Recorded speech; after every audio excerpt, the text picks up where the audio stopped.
Trading is one of the only professions where you can show up one day, put in a lot of work, and still go out at the end of the day with money you've lost.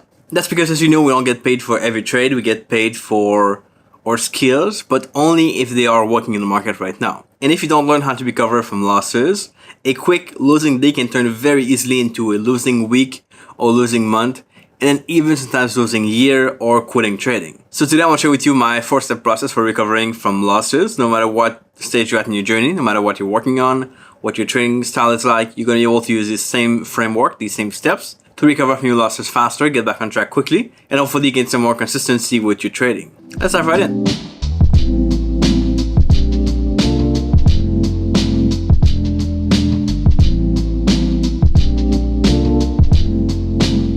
Alright, so this is a process I've used for a couple of years that I've really kind of developed from working with some psychologists, some experts in trading mindset, people who coached me in the past, and they will all say fairly much the same things, which I kind of made it my own.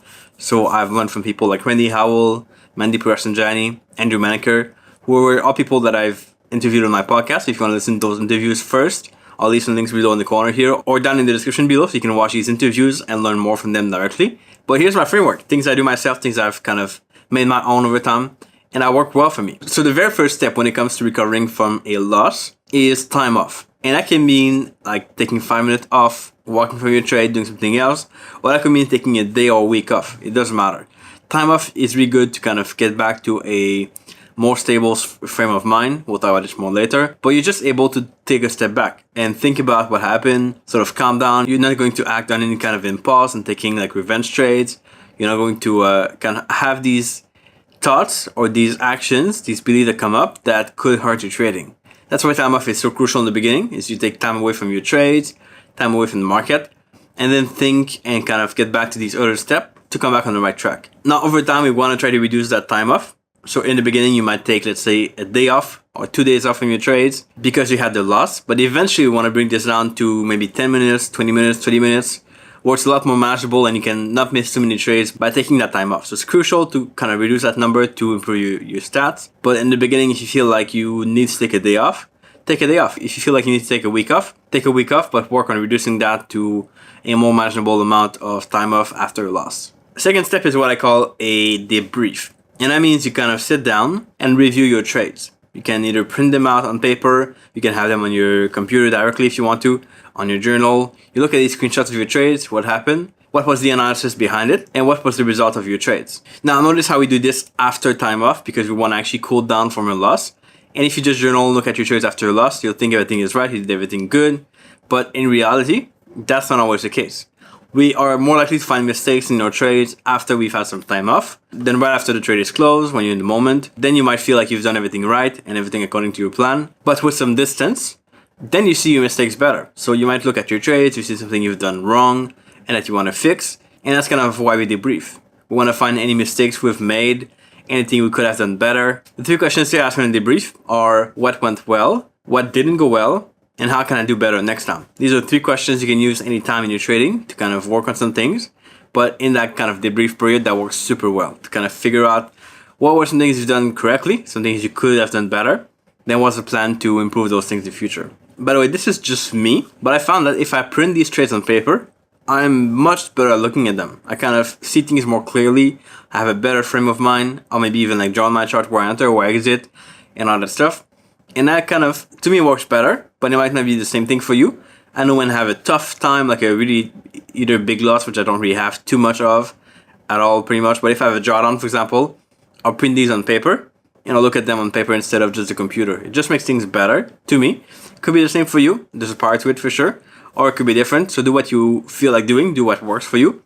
Just showing here what works better for me. And that's definitely on paper. Right. So after a debrief, the next step is getting back into the right frame of mind, which is maybe the most important step here, although it comes after these other 2 steps we've done. But the question is, how can you go from the mindset you had after your loss, which is probably a negative mindset of, oh, I'm never going to make it. I'll never be able to make money trading. I won't be able to get to my goals. I'll have more losses next time for sure. All these mindsets are not good, and that's not the frame of mind you want to be in for trading. So how can you flip this around to have a good mindset? Well, then it comes down to meditation, what Rande Howell talks a lot about, and you can watch an interview with him over here after this video. That would be a good one to go through after. You can also do some writing, whatever works for you. It could be meditation, writing, visualization. There's a lot of exercise out there on YouTube also. We can have these meditations to follow. Try a few different things, try to see what works for you. Some people is only journaling and writing things down on how they feel, and then they kind of feel better right away after. They can take a new perspective. Some people prefer to just kind of listen to an audio, a trading book, even going back to Trading in the Zone, which is a great psychology book, and either listening in audio to that book or reading it could be a good way to kind of get back in the right frame of mind. There's a lot of different things you can do there. I like meditation, but only when I can do it. Otherwise, I'm going to go back to either listening to an interview or listening to an audiobook on trading psychology. Those things tend to work for me quite well. The last step here into recovering from our losses is all about restarting, but ideally restarting on a small scale. And what I mean by this is if we had a loss and we don't feel too good about it, we kind of went back on the right mindset. We do know what we have to work on. We have a better frame of mind now. But we're not totally kind of 100% sure we want to do it right away and kind of go in quick. So we can try to restart on a smaller level. That could mean taking the trades, but with less risks. If you risk 1% per trade, go at 0.5% or 0.25%.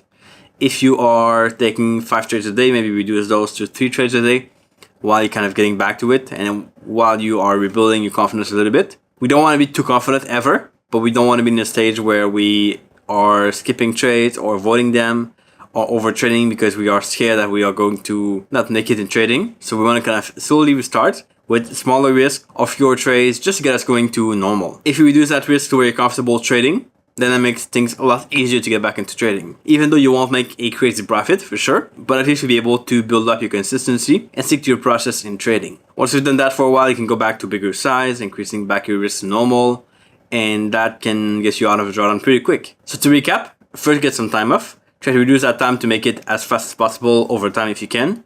Number 2 is make a debrief. Review back your trades, look at what you're doing well, not well, what you could improve next time. Get back in a good frame of mind is very crucial. And 4th is restart on a smaller scale until you're able to support that normal scale for your trading. If you've got any questions, make sure you comment below the comment section of the video. I would love to answer your questions here, get you some support. I cannot reply to all comments, but I do read all of them, and I make sure I include those in future videos to help you out and answer your questions that way. Check out this interview next with Rande Howell. This will be a good one to watch from here, one you can learn a lot from, and that is really, in my opinion, powerful. If you've watched it already, watch it again, please. It's a good one, and you can learn a lot from watching it a second time. And I'll catch you back here in the next video pretty soon. Ciao.